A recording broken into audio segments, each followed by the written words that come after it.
We've learnt much through research and had a huge impact, including the saving of lives, but there is still more to do. In many forums, including this event today, we must continue to ask the difficult questions and be prepared for complex answers. We must continue to identify what we don't know. We cannot keep doing things the same way. We must prepare for future risks.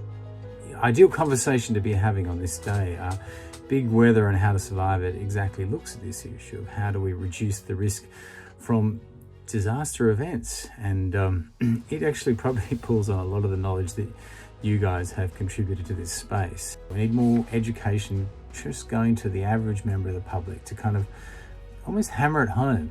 It's interesting when we went to deal with some families and talk to them about whether they had a bushfire plan.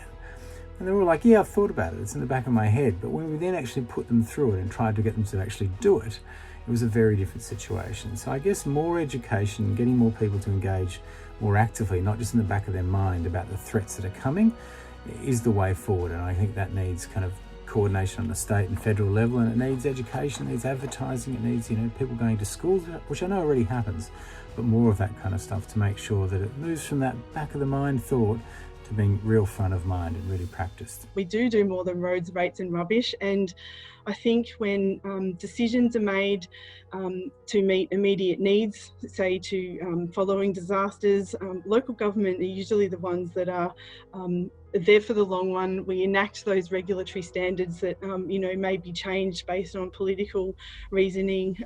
We have to find a balance between supporting recovery outcomes and actually reducing public health and wellbeing risks following a disaster and public safety risks.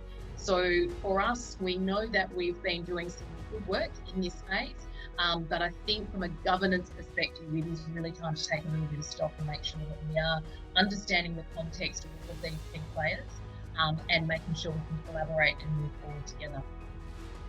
People living with the disaster experience are dealing with it on so many different levels. And so now we try and take account of the influence of the natural environment, social capital, financial, cultural, political, built and human capital.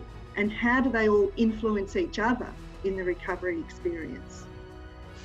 Thinking about small businesses and they're locally based, they know what's going on, particularly when you start thinking about the really small ones like retail, hospitality and others. They know their people, and so again, they can be good conduits into community. They can be good conduits back from community in terms of community sentiment. And we know that extreme weather events are likely to get more frequent and more ferocious in the short term. So how do we all come together and prepare for that, acknowledge it, and actually build a future where we can mitigate that and we can actually learn from communities who've been through this in the past?